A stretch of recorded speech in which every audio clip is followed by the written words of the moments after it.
Hey everyone, welcome to the Stonery podcast. I am your host Jillian, and today we are here to talk about Destroyer Hemp Moonrocks, and the strain is Blocked Cherry. For this company, I did email them. I have not heard back. So sometimes that's just gonna happen. It's happened to me before. It's gonna continue to happen. I am gonna continue to flow with the companies that talk to me. I trust your source. It's one of my favorite mottos. This company, I really couldn't find where they were based out of, or how they came to be, or any like future plans, or any sort of like vibe. It's very well, actually, it does have a vibe. It gives like gym bro vibe. Sorry, that might be mean, but that's just kind of what I'm getting from this one on their website anyways. So, other than that, I didn't get to have my whole little like you of questions answered. So this company doesn't have a lot of information for it. Seems like they've been doing it for a while. They have lab results. And they only do wholesale from what I see. I don't really see being able to purchase on their website as a personal user. You have to find them out and about in the wild. And that is not something I prefer, but I reviewed this for a friend and I didn't pay for it. So I traded him some weed.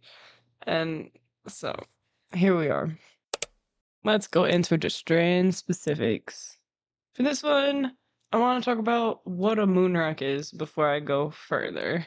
So a moonrock is a bud that's gonna be like soaked and coated in concentrate of some sort, hopefully good one, and then rolled into keef.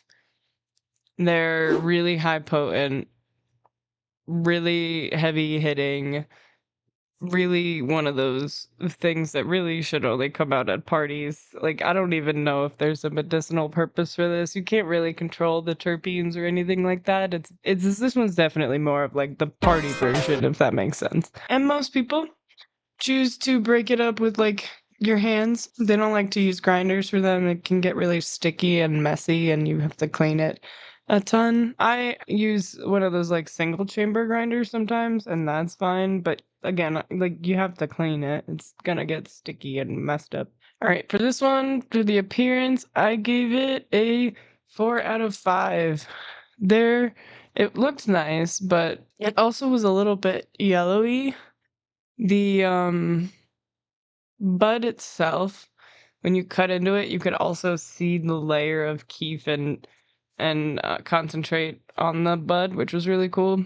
It was also kind of dry, which I think can happen a lot with the moon rocks. Smell and flavor on this one, I gave it a 2 out of 5. There's not really a lot of smell. There's not really a lot of flavor. That's going to be pretty standard with moon rocks. Like, if it's not one strain of concentrate or if it's not one strain of keef, you're going to get an amalgamation of whatever the fuck, you know? And nobody really cares about that unless you're trying to medicate and you're picking and choosing terpenes. The highs on this one, I give it a 5 out of 5. Very strong, heavy hitting highs that hit quick.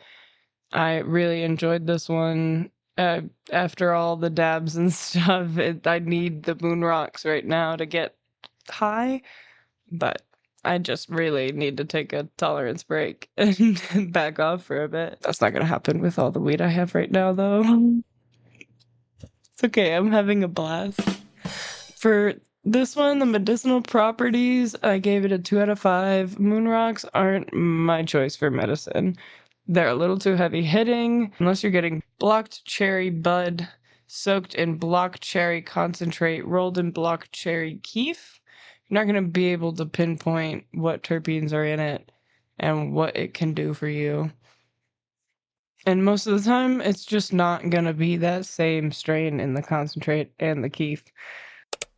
As for the terpenes in this one, they didn't really list it on the website, but they had a little description that I'll read aloud.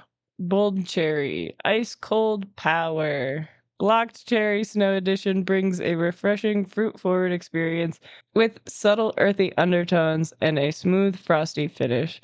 Its flavor is crisp and clean with just the right balance of tartness and sweetness to keep each exhale interesting and smooth. And as for the test results, they offer test results, but I didn't see any for this strain. Whatever. They have their COAs on their website, which is nice. I just wish, more companies kept all their COAs on their website because especially straggling smoke shops might have their shit and longer than they realize it might stay on a shelf. Either way, that's neither here nor there. This one is about 54% THCA, it said. And as for the packaging and the value, it's about $20 for a gram, but the guy that we got this from, it was a heavy gram, like he was very friendly. So I'd say that's a pretty freaking good deal, This one on the stonery scale, I put it at infused bud. Because it is infused bud. But also just because it was a decent high and I really kind of needed it to relax that day. I just had a really bad day, Sometimes you need a freaking Moonrock.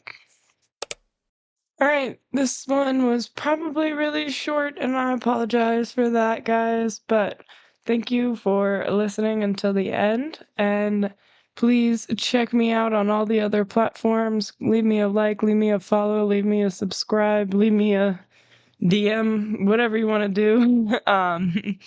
Check me out on Patreon, check out the Discord. We have, game nights and movie nights, and we're doing, we're working on the sesh poll, which is we're going to smoke crisp cannabis. And I believe right now what's ahead is Watermelon Warhead, the strain. So we're all going to buy it, order it, have it come in, and then smoke it together. So if you want to participate in that, feel free to head over to Discord. Have a great day, everyone.